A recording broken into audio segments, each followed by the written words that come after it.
അഗ്നിജ്വാല A deep love story ഭാഗം 115. ദേവേട്ടനോട് ഇങ്ങനെ കൊഞ്ചൊന്നും വേണ്ട. ഞാൻ ചോദിച്ചതിന് മറുപടി പറ.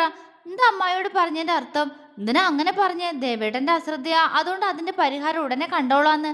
എന്താ അതിന്റെ അർത്ഥം? കിച്ചേട്ടനെ ഉപദ്രവിക്കൂന്നല്ലേ? ജ്വാല ചോദിച്ചു. കുറച്ചു നേരമായി ജ്വാല ഇത് തന്നെ അവനോട് ചോദിക്കുന്നുണ്ട്. അഗ്നിയാണെങ്കിൽ അവളോട് ഒന്നും മിണ്ടാതെ അവളെ നോക്കി ചിരിച്ചു നിൽക്കാണ്. ദേവേട്ടാ, അത് കണ്ട് ജ്വാലയ്ക്ക് ദേഷ്യം വന്നുപോയി. ക്ഷമിക്കുന്നതിനും സഹിക്കുന്നതിനും ഒരു പരിധിയുണ്ട് കുഞ്ഞ. പൊതുവെ ക്ഷമ കുറച്ച് കുറവാ എനിക്ക്. പക്ഷെ നിനക്ക് വേണ്ടി ഞാൻ ഇപ്പൊ തന്നെ അവനോട് ഒരുപാട് ക്ഷമിച്ചു കഴിഞ്ഞു. പക്ഷെ ഇനി അത് ഉണ്ടാവില്ല. അഗ്നി തീർത്തു പറഞ്ഞു നിറഞ്ഞ ഗൗരവത്തോടെ. ദേവേട്ടാ, അവള് പേടിയോടെ അവനെ വിളിച്ചു. അഗ്നി അവളുടെ മുഖത്തേക്ക് നോക്കി. ഇപ്പൊ എനിക്ക് ഇത്രേ പറ്റിയുള്ളൂ കുഞ്ഞ. അവനെന്നെ അങ്ങോട്ട് കൊന്നു കളഞ്ഞിരുന്നെങ്കിലോ? ദേവേട്ടാ, അവള് പെട്ടെന്ന് അവന്റെ വാ പൊത്തിപ്പിടിച്ചു. കണ്ണുകൾ നിറഞ്ഞു വന്നു. ഇങ്ങനൊന്നും പറയല്ലേ ദേവേട്ടാ. അവളുടെ ചുണ്ട് വിതുമ്പി. അഗ്നി അവന്റെ വായിൽ നിന്നും അവളുടെ കൈയെടുത്തു മാറ്റി. അവൾ അവനെ വിതുമ്പിക്കൊണ്ടു നോക്കി. അവനിട്ടൊരു ഡോസ് കൊടുത്തില്ലെങ്കിൽ ശരിയാവില്ല. അവൻ നമ്മളെ ജീവിക്കാൻ അനുവദിക്കില്ല. അതുകൊണ്ട് എൻ്റെ കുഞ്ഞ്, ഈ ഒരു കാര്യത്തിൽ മാത്രം എന്നെ വിലക്കരുത്. വിലക്കിയ ഞാൻ ചിലപ്പോൾ നിന്നെ അനുസരിച്ചു പോവും. അഗ്നി സ്നേഹത്തോടെ പറഞ്ഞതും ജ്വാല പെട്ടെന്ന് അവന്റെ നെഞ്ചിലേക്ക് ചാഞ്ഞു. അവൻ അവളെ ചുറ്റിപ്പിടിച്ചു. ദേവേട്ടന് കിച്ചേട്ടൻ എന്തെങ്കിലും ചെയ്താലോന്ന് പേടിച്ചിട്ടാ ദേവേട്ട ഞാനൊന്നിനും പോണ്ടാന്ന് പറയുന്നേ. അല്ലാതെ കിച്ചേട്ടന് രണ്ട് കിട്ടിയാലും എനിക്കിപ്പോ ഒരു കുഴപ്പമില്ല, അവള് പറഞ്ഞു. അഗ്നി അവളുടെ മുഖം പിടിച്ചുയർത്തി. അതെന്താണാവോ അങ്ങനെ? നിന്റെ കിച്ചേട്ടനല്ലേ? അവൻ ചിരിയോടെ ചോദിച്ചതും ജ്വാല കണ്ണു തുടച്ചുകൊണ്ട് അവനെ കൂർപ്പിച്ചു നോക്കി. എനിക്കിപ്പോ വെറുപ്പാ കിച്ചേട്ടനോട്. എന്റെ ദേവേട്ടനെ ഉപദ്രവിച്ചില്ലേ? നമുക്ക് ഇരുട്ടടി കൊടുക്കാട്ടോ ദേവേട്ട. വേണമെങ്കിൽ ഞാനും വരാം. എന്നാലും മുന്നിൽ നിന്നോണ്ട് വേണ്ട, ശത്രുത കൂടും. അവള് സീരിയസ് ആയിട്ടാണ് പറഞ്ഞത്. പക്ഷേ അഗ്നിക്ക് ചിരി വന്നു പോയി. അമ്പോ, അവനെ ഇരുട്ടടി അടിക്കാനുള്ള ധൈര്യമൊക്കെ നിനക്ക് ഉണ്ടോടി പൂച്ചക്കുട്ടി? അവൻ കുറുമ്പോടെ ചോദിച്ചു. ഉണ്ടല്ലോ. നിന്റെ ദേവേട്ടനല്ലേ ആ ദുഷ്ടനെ ഉപദ്രവിച്ച്, അതുകൊണ്ട് ഞാനും കൂടാ. അവളുടെ മുഖം ദേഷ്യം കൊണ്ട് ചുവന്നു. അഗ്നി കൗതുകത്തോടെ അവളുടെ മുഖത്തേക്ക് നോക്കി. ഇപ്പന്റെ പൂച്ചക്കുട്ടി ശരിക്കും പുലിക്കുട്ടിയായി. പക്ഷെ അവനിട്ട് ഇരുട്ടടി കൊടുക്കുന്നതല്ല, അവന്റെ മുന്നിൽ പോയിന്ന് അവനിട്ട് നേരിട്ട് പൊട്ടിക്കുന്നതാ ആണത്തം. അതുകൊണ്ട് ആ കാര്യം ദേവേട്ടൻ നോക്കിക്കോളാട്ടോ. എന്റെ കുഞ്ഞ് അതൊന്നും ഓർത്ത് തല പോയ്ക്കണ്ട, അവൻ സ്നേഹത്തോടെ പറഞ്ഞു. ജ്വാല ചുണ്ടുകൂർപ്പിച്ചു. നാലും ഞാൻ അനുസരിക്കില്ല അല്ലേ? ഈ ഒരു കാര്യത്തിലില്ല. പിന്നെ നിനക്ക് അവനിട്ട് കൊടുക്കണമെന്ന് അത്ര ആഗ്രഹം ഉണ്ടെങ്കിൽ അതും ഞാൻ സാധിച്ചു തരാട്ടോ, അവൻ അവളോട് കുറുമ്പോടെ പറഞ്ഞു. പോ ദേവേട്ട. ജ്വാല ചിരിയോടെ അവന്റെ നെഞ്ചിലേക്ക് ചാഞ്ഞു. അഗ്നി അവളെ ചേർത്ത് പിടിച്ച് നെറ്റിയിൽ ചുംബിച്ചു. ഇന്നാടി ഏട്ടത്തി ഐസ്ക്രീം. ജ്വാല അകത്തേക്ക് വന്നതും അപ്പോൾ അവന്റെ കയ്യിലുണ്ടായിരുന്ന കവർ അവളുടെ കയ്യിലേക്ക് കൊടുത്ത് ചിരിയോടെ പറഞ്ഞു. ഈ താങ്ക്സ്, അവൾ അവന്റെ കവിളിൽ നുള്ളിക്കൊണ്ട് പറഞ്ഞു. അപ്പോൾ അവളെ നോക്കി കണ്ണു ചിമ്മി. പക്ഷേ അത് കണ്ടുകൊണ്ടിരുന്ന 3 പേർക്ക് അത് അത്ര ദഹിച്ചില്ല. ഏട്ടനെയും അനിയനെയും ഒരുപോലെ മയക്കി വെച്ചിരിക്കാന്ന് തോന്നുന്നു ആട്ടക്കാരി, അംബിക പല്ലിരുമ്മി. ഇതെന്തിനാ ഐസ്ക്രീമൊക്കെ വാങ്ങിക്കൊണ്ട് വന്നിരിക്കുന്ന അരവേട്ട? ഉള്ളിൽ ജ്വാലയോട് തോന്നിയ അസൂയ സൗബിയിൽ നിന്നും പുറത്തേക്ക് വന്നു. അപ്പവും ജ്വാലയും സൗബിയുടെ മുഖത്തേക്ക് നോക്കി. ഞങ്ങളുടെ ഇവിടെയൊക്കെ ഐസ്ക്രീം കഴിക്കാൻ വേണ്ടിയാ വാങ്ങുന്നേ. സൗപർണിക ഐസ്ക്രീം കഴിച്ചിട്ടില്ലേ? അതോ വാങ്ങിയിട്ട് അത് കഴിക്കുന്നതിന് പകരം അതുകൊണ്ട് കുളിക്കുകയാണോ ചെയ്യാറ്? അവളുടെ ചോദ്യം ഇഷ്ടപ്പെടാതെ അപ്പു ചോദിച്ചു. അവന്റെ മറുപടി കേട്ട് പൊന്നു അറിയാതെ അല്പ ശബ്ദത്തിൽ ചിരിച്ചുപോയി. എല്ലാവരും അവളെ ഒന്ന് നോക്കി. അത് പിന്നെ പെട്ടെന്ന് ഇങ്ങനൊരു തമാശ കേട്ടപ്പോൾ ചിരിച്ചു പോയതാ. എല്ലാവരുടെയും നോട്ടം കണ്ടതും അവൾ ചമ്മലോടെ പറഞ്ഞു. സൗബി ദേഷ്യത്തോടെ പൊന്നുവിന്റെ മുഖത്തേക്ക് നോക്കി. അവളുടെ മുഖത്ത് അപ്പോഴും ഒരു കളിയക്കി ചിരി കണ്ട് സൗബിയുടെ മുഖം വീർത്തുപോയി. പൊന്നു അപ്പൂനെ ഒന്ന് ഇടങ്ങണിട്ട് നോക്കുമ്പോൾ അവളെ കൂർപ്പിച്ചു നോക്കി നിൽക്കുന്നുണ്ട് അവൻ. അത് കണ്ട് പൊന്നു പെട്ടെന്ന് അവനിന്ന് നോട്ടം വെട്ടിച്ചു. ഛേ, എന്നാലും ഈ കൊരങ്ങന്റെ ചളി കേട്ട് തന്നെ ചിരിച്ചല്ലോ ഞാൻ. എടി പൊന്നു, നീ ഇനി എങ്ങനെ അവന്റെ മുഖത്ത് നോക്കും? പൊന്നുവിന്റെ മനസ്സ് അവളോട് ദയനീയമായി ചോദിച്ചു. ഓ പിന്നെ, ഇതൊക്കെ ഒരു ചമ്മലാണ് എൻ്റെ പൊന്നു. സാരില്ല, പോട്ടെ. അവൾ സ്വയം അവളെ തന്നെ ആശ്വസിപ്പിക്കുകയാണ്. സൗബി അപ്പൂനെ നോക്കി. പക്ഷെ അപ്പൂന്റെ നോട്ടം പൊന്നൂലാണെന്ന് കണ്ട അവളൊന്ന് ഞെട്ടി. പക്ഷെ ആ മുഖത്ത് അവളെ നോക്കുമ്പോൾ ഒരു ദേഷ്യമുള്ളതുപോലെ സൗബിക്ക് തോന്നി. അവൾ ആശ്വാസത്തോടെ ഒന്ന് നിശ്വസിച്ചു പോയി. അരവേട്ട, ഞാൻ അങ്ങനെയല്ല ഉദ്ദേശിച്ചേ. ഇവളെന്താ കൊച്ചു കുഞ്ഞാണോ? ഐസ്ക്രീമൊക്കെ എപ്പോഴും ഇങ്ങനെ വാങ്ങിക്കൊടുക്കാനെന്നാ? അന്നും അഗ്നിയേട്ടൻ തറവാട്ടിൽ നിന്ന് വാങ്ങിക്കൊടുത്തായിരുന്നല്ലോ, അതാ ഞാൻ ഉദ്ദേശിച്ചേ, സൗബി പറഞ്ഞു. എന്താ കൊച്ചുകുട്ടികൾ മാത്രമേ ഐസ്ക്രീം കഴിക്കുള്ളോ? അഗ്നിയാണ് അത് ചോദിച്ചത്. സൗബി അവളുടെ നേരെ ഓപ്പോസിറ്റുള്ള സോഫയിൽ ഇരിക്കുന്ന അഗ്നിയുടെ മുഖത്തേക്ക് നോക്കി. ആണോ? അവൻ വീണ്ടും ചോദിച്ചു. അല്ല, അവൾ പെട്ടെന്ന് തന്നെ മറുപടി പറഞ്ഞു. എന്തോ അഗ്നിയുടെ ഗൗരവം നിറഞ്ഞ മുഖം അവൾക്ക് പേടിയാണ്. ആ നിമിഷം അവൾക്ക് ആദ്യമായി അവൻ കിച്ചുവിനെ ചവിട്ടിയതും പിന്നീട് സുരഭിയെ ബെൽറ്റ് കൊണ്ട് അടിച്ചതും എല്ലാം ഓർമ്മ വരും. അല്ല, അങ്ങനെ ആണെങ്കിലും സാരല്ല. എൻ്റെ ജ്വാലക്കുട്ടി കുഞ്ഞു തന്നെ സൗപർണിക. അപ്പു ജ്വാലയെ ചേർത്ത് പിടിച്ചു. ജ്വാല ചിരിച്ചു. സൗബി വെറുതെ തലയാട്ടിയതേയുള്ളൂ. ഇവിടെന്ന് പുറത്തുപോയി വന്നാ ഞങ്ങൾ ഇവൾക്ക് എന്തെങ്കിലുമൊക്കെ കഴിക്കാൻ കൊണ്ടുവന്ന് കൊടുക്കാറുണ്ട്. ഐസ്ക്രീം എപ്പോഴും ഏട്ടനാ കൊണ്ടുവരാറ്. ഇന്ന് ഏട്ടന് വയ്യാത്തോണ്ട് ഞാൻ കൊണ്ടുവന്നു. ഒരു വിശദീകരണത്തിന്റെ ആവശ്യമില്ലായിരുന്നിട്ടും അപ്പു അവൾക്ക് പറഞ്ഞു കൊടുത്തു. അവളെ അവരെല്ലാം എത്രത്തോളം സ്നേഹിക്കുന്നുണ്ടെന്ന് മനസ്സിലാക്കുകയായിരുന്നു അരുന്ധതി അംബികയും സൗബിയുമെല്ലാം ആ സമയം. അല്ല സൗപർണിക, അന്ന് തറവാട്ടിൽ വന്നപ്പോ ഞാൻ കുഞ്ഞിന് വാങ്ങിക്കൊടുത്തതുപോലെ നിനക്കും കൊണ്ട് തന്നായിരുന്നല്ലോ, അത് നീ കഴിച്ചില്ലേ? അഗ്നി ചോദിച്ചു. കഴിച്ചു. അവളുടെ സ്വരം താഴ്ന്നു. നീയപ്പ എന്താ കുഞ്ഞാണോ? പറയുമ്പോ നിന്നേക്കാൾ പ്രായം കൊണ്ട് ചെറുത് എന്റെ ജ്വാല തന്നെ അല്ലേടി? അഗ്നിയുടെ ശബ്ദം പെട്ടെന്ന് ഉയർന്നു പോയി. സൗബി ഞെട്ടി. അമ്മേ! അവള് പേടിയോടെ പെട്ടെന്ന് അരുന്ധതിയുടെ മുഖത്തേക്ക് നോക്കി. അരുന്ധതി നിനക്കത് എന്തിന്റെ കേടായിരുന്നു എന്ന പോലെ അവളെ ദേഷ്യത്തോടെ നോക്കുന്നുണ്ട്. മനുഷ്യൻ എങ്ങനെയെങ്കിലും ഇവളെ അരവിനെ ഒന്നിപ്പിക്കാന്ന് കരുതുമ്പോഴാ അവളുടെ ഒരു ഐസ്ക്രീം. അരുന്ധതി പല്ല് കടിച്ചു.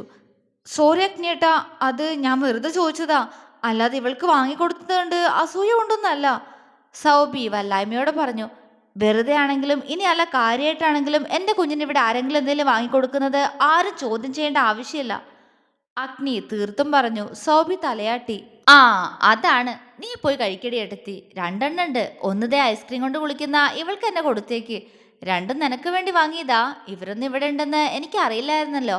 അപ്പു ജ്വാലയോട് കുറുമ്പോടെ പറഞ്ഞു. സൗബിയുടെ മുഖം വിളറി വെളുത്തുപോയി. അഗ്നിയേട്ടൻ്റെ അനിയനായതുകൊണ്ട് ഇയാളുടെ സ്വഭാവം അങ്ങനെ ആവുമെന്ന് പറഞ്ഞ് അമ്മയോട് എനിക്കെങ്കിലും വേണ്ട ഇയാളെന്ന് പറഞ്ഞതായിരുന്നു.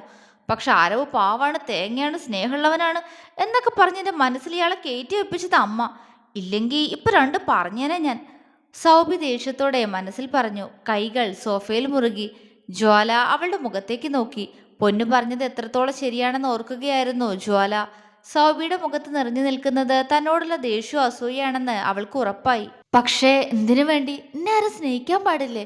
ഇന്നവരൊക്കെ സ്നേഹിക്കുന്ന കണ്ടിട്ടാണോ ഇവൾ ഇങ്ങനെ? ജ്വാലയ്ക്ക് വിഷമം തോന്നി. അവൾ ഒരു ഐസ്ക്രീം ബോക്സ് എടുത്ത് സൗബിക്ക് നേരെ നീട്ടി. എനിക്ക് വേണ്ട, അവള് പറഞ്ഞു. വേണ്ടെങ്കിൽ നിർബന്ധിക്കേണ്ട മോളെ, ഇഷ്ടമല്ലാഞ്ഞിട്ടല്ലേ?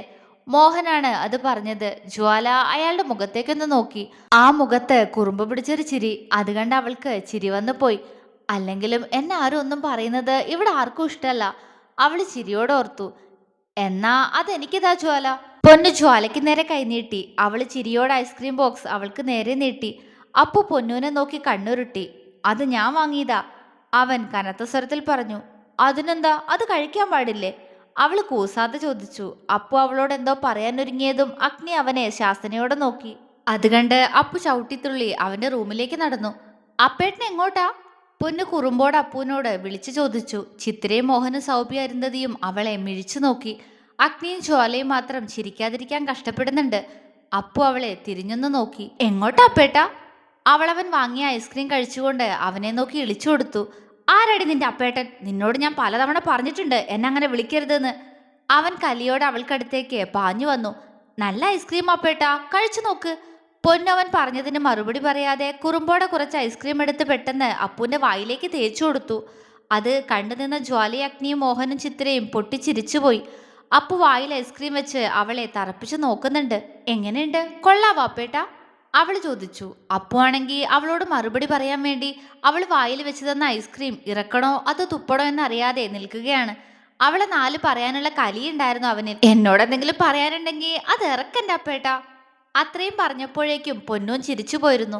അപ്പു പെട്ടെന്ന് വായിലെ ഐസ്ക്രീം ഇറക്കി. എടി എടി, ഞാനിപ്പോൾ നിന്നോട് എന്തെങ്കിലും പറഞ്ഞാൽ അത് കൂടിപ്പോവും. അതുകൊണ്ട് മാത്രം ഞാനൊന്നും പറയുന്നില്ല. പിന്നെ ഇവിടെ എത്രയും പേരുള്ളതുകൊണ്ട് നീ രക്ഷപ്പെട്ടു, അല്ലെങ്കിൽ എൻ്റെ കയ്യിൽ നിന്ന് നീ വാങ്ങിച്ചേനെ. അവൻ ദേഷ്യം കൊണ്ട് ചുവന്ന മുഖത്തോടെ അവളോടായി പറഞ്ഞു.